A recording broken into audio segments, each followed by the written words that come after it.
Good afternoon all of you and welcome to today's daily NDA test paper discussion. आज हमने conduct किया था NDA का paper number 74, daily test paper number 74, और इस particular video में we are going to discuss the questions of this particular paper. तो let's start our today's video with the first question. Question तुम्हें दिया हुआ है, जिसको करने के मैं दो तरीके बताऊंगा कि angle between two vectors A and C is 25 and angle between two vectors B and C is 65, और तुम्हें बताना है कि अगर a plus B vector equals to C vector है तो what is the angle between A and B. तो इसको सबसे पहला अप्रोच तो तुम इस तरह से कर सकते हो, एज वी नो ये तीनों वेक्टर्स जो हैं ये तीनों एक्सिस के अलोंग अलाइन होंगे। तो इनका डायरेक्शन कोसाइन ले लो, cos square alpha plus cos square beta plus cos square gamma equals to 1। Alpha बना लो 25 डिग्री को, बीटा बना लो 65 डिग्री को, तो जो बच गया ए एंड बी के बीच का एंगल वो गामा है। और कॉस स्क्वायर 25 को हम लोग लिख सकते हैं sine square 65 plus cos square 65 जो कि पहले से है, और sine square theta plus cos square theta 1 हो जाएगा। तो 1 plus cos square gamma equals to 1, तो कॉस स्क्वायर गामा हो गया 0, that means cos gamma is 0, तो गामा हो गया 90 डिग्री। तो इससे हमें आंसर तो पता चल गया। अब दूसरा तरीका जिसमें इसकी ज़रूरत ही नहीं पड़ेगी वो ये है कि अगर A plus B vector C vector के बराबर दिया हुआ है तो that is only possible if angle between A and B is 0। अब ये कैसे होगा, क्योंकि अगर हम लोग इसको स्क्वायरिंग कर देते हैं तो ए प्लस बी के मैग्नीट्यूड का whole square equals to C vector के मैग्नीट्यूड का होल स्क्वायर है। तो यहाँ से आ गया A square plus B square plus 2 A magnitude B magnitude cos theta equals to C magnitude का स्क्वायर। लेकिन अगर A plus B equals to C है तो that is possible only when this particular term gets vanished. That means अगर यहाँ theta 90 करोगे तो cos 90 इसको 0 बना देगा, और तभी जाके तुम्हें ये रिलेशन मिलेगा। तो इससे भी तुम ये प्रूफ कर सकते हो। So in both the cases answer will be D, that is 90 degree. अगला क्वेश्चन है, तुम्हारे पास में एक प्लेन है जिसको एक लाइन ने कट करते हुए निकल गया। इस प्लेन को उसने स्पेसिफाई कर दिया है कि it is y z plane, that means x coordinate इस पर्टिकुलर प्लेन में 0 होगा। और जिन दो पॉइंट से तुम्हारा लाइन पास कर रहा है उसका एक एंड पॉइंट है 5,1, ए, और दूसरा एंड पॉइंट है 3, B, 1। और जिस पॉइंट पे जाके ये प्लेन को टच कर रहा है उसका कोऑर्डिनेट भी तुम्हें क्वेश्चन में दे रखा है, दैट इज़ 0,17/2, 13/2। तो बदले में उसको तुमसे चाहिए ए और बी की वैल्यू। तो सबसे पहले तो कोई भी लाइन जब दो पॉइंट से पास करती है 3D में तो उसकी इक्वेशन को निकालने का फॉर्मूला होता है। उसके लिए तुमको इनके कोऑर्डिनेट्स को, पॉइंट ए के कोऑर्डिनेट्स को लेट करना पड़ेगा x1 y1 z1, और पॉइंट 2 के कोऑर्डिनेट्स को लेट करना पड़ेगा x2 y2 z2। फॉर्मूला होता है x माइनस x1 अपॉन में x2 minus x1 is equals to y minus y1 upon में y2 minus y1 is equals to z minus z1 upon में z2 minus z1। अब यहाँ से निकाल लेते हैं equation, x minus 5 upon minus 2, y minus 1 upon B minus 1, Z minus A upon 1 minus A. लेकिन अभी ये इक्वेशन ए और बी के साथ में है तो ए और बी को ही निकालना है। तो सबसे पहली चीज़ हमें इनको इक्वेट करना पड़ता है विद द फिक्स्ड कांस्टेंट के। तो हम लोग यहाँ पे x माइनस 5 अपॉन में माइनस 2 को के इक्वल करते हैं। तो यहाँ से x की वैल्यू आ गई -2k प्लस में 5। अब चूँकि यहाँ वाई जेड प्लेन है तो x तो 0 होगा, तो जैसे ही तुम यहाँ 0 डालोगे तो k की वैल्यू तुमको मिल जाएगी नेक्स्ट स्टेप 5/2। इसका मतलब है y minus 1 upon B minus 1, जिसको तुम k के इक्वेट करने जा रहे हो वो 5/2 के इक्वेट हो गया।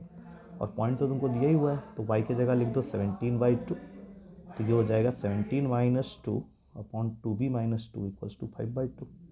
तो ये बन गया 15 अपॉन में 2b माइनस 2 इक्वल्स टू 5/2। और 5 इसको कट कर दिया 3 में, तो आंसर क्या बन गया देखो ध्यान से, 6 is equals to 2b minus 2, 2b की वैल्यू आ गई 8 और b आ गया 4। तो B4 वाले ऑप्शंस अगर हम लोग यहाँ पे देखें तो एक ही जगह मिल रहा है, that is in B itself. तो इसको मैं टिक मार सकता हूँ, लेकिन अभी फिलहाल ए भी कैलकुलेट करते हैं। तो ए के लिए हमारे पास में है z minus A upon 1 minus a is equals to 5/2, ये लास्ट वाला बच गया था। अब जेड का कोऑर्डिनेट 13/2 दिया है तो उसी हिसाब से ये बन गया कुछ ऐसा। अब इसको सॉल्व करो, 26 minus 4a is equals to 10 minus 10। अब इसको सॉल्व करके देखोगे तो a की वैल्यू यहाँ से 6 आ जाएगी, that means A6 B4, B is the correct answer. अगला क्वेश्चन लिमिट का है। इसमें दिया हुआ है limit extends to -1 root pi minus root का cos inverse x whole upon में रूट का x+1। अब यहाँ एल हॉस्पिटल रूल क्यों लगेगा, क्योंकि -1 डालते ही तुम्हारा डिनोमिनेटर 0 हो जा रहा है। That means overall question indeterminate form में जा रहा है, तो सीधा डेरिवेटिव करो। अब रूट पाई तो कांस्टेंट है, 0 हो जाएगा। ये minus as it is, root में रखे हुए किसी भी वैल्यू का डेरिवेटिव होता है 1/2 रूट का वो function that is cos inverse x. अब कॉस इनवर्स एक्स का डेरिवेटिव होता है -1 अपॉन में रूट का 1 - x², और रूट x+1 का होता है 1/2 रूट x+1। अब लिमिटिंग वैल्यू डालने का टाइम आ गया, बट उससे पहले जो जो चीज़ें कैंसिल हो सकती है कैंसिल कर देते हैं। जैसे 2 से 2 गया, माइनस से माइनस, अब इसको ऊपर भेजो तो ये बन गया रूट का 1 + x, और नीचे आ गया रूट का कॉस इनवर्स एक्स, और ये जो रूट का 1 - x² है इसको मैं तोड़ के लिख सकता हूँ रूट का 1 + x इंटू रूट का 1 - x। और ध्यान रखना x टेंड्स टू -1। अब ये दोनों गया, यहाँ क्या आ गया, x की जगह -1 डालते ही √2, और यहाँ कॉस इनवर्स -1 वैल्यू होती है पाई की, कॉस इनवर्स -1 वैल्यू होती है पाई की, तो ये आ गया √5। तो ओवरऑल आंसर बन गया 1/(√2 pi, that is available in B option. अगला क्वेश्चन है कि तुमको एक फंक्शन का डेरिवेटिव बता रहा है f'(x). चलो इसमें तो कोई दिक्कत नहीं है, लेकिन साथ में एक कंडीशन ये भी है कि जो भी तुम फंक्शन लोगे उसमें अगर तुम f' (a + b करते हो तो that is always equals to f' (a + f' b। अब तुमको बताना है कि फंक्शन है कौन सा। देखो x तो ये हो नहीं सकता, क्योंकि अगर तुम fx को x लेके चलते हो तो f' करते ही वो 1 हो जाएगा, तो भूल जाओ इसको। बी ऑप्शन में तुम्हारा है x²। अब अगर मैं इसका f' करता हूँ तो ये मुझे देगा 2x। अब अगर मैं इसमें f' (a + b करता हूँ तो ये बन जाएगा 2a + b, जिसको खोलते ही मिलेगा 2a + 2b। तो सोच के देखो, is it equals to f' (a + f' b only, because f' तो 2x था, तो बिल्कुल सही है, B is the correct answer. बाकी दोनों नहीं सेटिस्फाई करेंगे। अगला क्वेश्चन है y is equals to m log x + nx² + n, और क्वेश्चन ये कह रहा है कि it has its extremum values at x = 2 and at x = 1। मतलब इस फंक्शन का मिनिमम और मैक्सिमम वैल्यू लाई करता है at x = 2 and at x = 1। तो सबसे पहले dy/dx करके 0 के इक्वल कर दो। तो m log x का डेरिवेटिव हो गया 1/x + n, x² का डेरिवेटिव हो गया 2x + n दैट इज 0। अब हमारे पास में इसको 0 के इक्वल करना है हम लोगों को, और सबसे पहला एक्सट्रीमम पॉइंट 2 पुट कर दो, तो हो गया m/2 + 4n is equals to 0। तो यहाँ से आ जाएगा m + 8n इज इक्वल, नहीं x है ये, सॉरी यहाँ पे 1, वही मैं सोचा कि ये क्या हो रहा है। तो m/2 + 4n is equals to -1, तो m + 8n इक्वल्स टू -2, ये x इक्वल्स टू 2 डाल के मिला। अब इसी में x की जगह 1 डाल दो, तो ये हो गया m + 2n + 1 is equals to 0। तो एक इक्वेशन ये है, इसी से m और n तक पहुंचना है। तो m + 8n is equals to -2 पहला इक्वेशन, और m + 2n इक्वल्स टू -1 दूसरा इक्वेशन। सीधा सब्ट्रैक्ट कर दो, यहाँ से आ जाएगा 6n is equals to -1, n की वैल्यू आ गई -1/6। संभाल के रख लो। अब इसको किसी भी एक इक्वेशन में पुट कर लेते हैं, सपोज इसमें पुट कर लेते हैं। तो m - 1/3 इक्वल्स टू -1, m की वैल्यू हो जाएगी -1 + 1/3, दैट मीन्स माइनस का 2/3।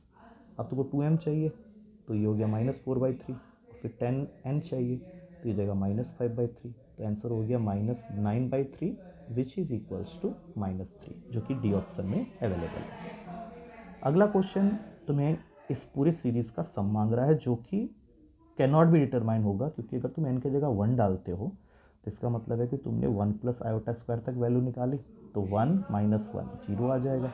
लेकिन अगर तुम n की जगह 2 डाल देते हो तो यही सीरीज़ जाएगा 1 + i² + i4 तक, तब ये -1 + 1 एक और +1 आ जाएगा, तो ये दोनों कट के फिर आंसर 1 आ गया। That means it can not be determined unless और until n is specified to you. तो इसका आंसर हो गया डी ऑप्शन। अगला क्वेश्चन है G is the geometric mean of x and y। तो x, g, y इनको वैल्यूज असाइन कर दो 1, 2, 4। अब तुमको फाइंड करना है 1/g² - x² plus 1/g² minus y²। तो तुम्हारे पास तो वैल्यूज़ ऑलरेडी है, तो 4 - 1 और यहाँ पे 4 - 16। अब सॉल्व करना स्टार्ट करो। थोड़ा सा सॉल्व करोगे तो ये वैल्यू आ जाएगा 3/12, दैट इज़ 1/4। अब तुमको सिर्फ ये देखना है कि 1/4 का मतलब इस क्वेश्चन के अकॉर्डिंग 1/g² है, क्योंकि g को तुमने 2 लिया हुआ है, 2 का स्क्वायर करोगे तो 4 मिलेगा, तो सीधा आंसर आ गया बी, दैट इज़ 1/g²। अगला क्वेश्चन है कि 4x² + 2x - 1 = 0 के दो रूट्स हैं अल्फा एंड बीटा, और तुमको बीटा निकालना है। तो सबसे पहली चीज़ अल्फ़ा बीटा तुमको यहाँ से 1/4 मिल जाएगा, और नेक्स्ट स्टेप में बीटा की वैल्यू हो गई 1/4 अल्फ़ा। अब जरा ध्यान से -1/4 आ जाएगा, -1/4 अल्फ़ा, और इसमें कुछ और करने की जरूरत नहीं है, सीधा A is the correct answer. अगला क्वेश्चन है, तुमको दिया हुआ है sec 2x - tan 2x को सिंप्लीफाई करना है। तो सबसे पहले इसको लिख लो साइन कॉस में ब्रेक करके। अब ऐसा लिखने के बाद 1 - 2x को, sin 2x को तुम लिख सकते हो cos x - sin x का होल स्क्वायर, और cos 2x का फॉर्मूला होता है cos square x - sin square x। तो ऊपर वाला तो एज इट इज़ ही रहेगा, लेकिन नीचे वाले को a² - b² के आइडेंटिटी से ब्रेक करके तुम लिख सकते हो cos x + sin x × cos x - sin x। तो इससे तुम्हारा ऊपर में एक cos x - sin x रह जाएगा, और नीचे में एक cos x + sin x रह जाएगा। तो इसका ट्रिक मैंने बताया हुआ है। अब इसको अगर हम लोग cos x से डिवाइड कर देते हैं in both numerator and denominator, तो ये कुछ ऐसा बन जाएगा, and that is the formula for tan π/4 - x। क्योंकि यहाँ पे तुम अगर tan a - b का फॉर्मूला लगा देते हो, this is going to give you 1 - tan x / 1 + tan x। Last question coordinate geometry का है, जिसमें उसने पहले ही तुमको बता दिया है कि a ओरिजिन में है, b 8,0 में है, और आप जब इसको बंद करोगे तो ऑब्वियसली एक राइट एंगल ट्राइंगल बनेगा, जिसमें ए पे 90 डिग्री बन रहा है और बी सी हाइपोटेन्यूस है।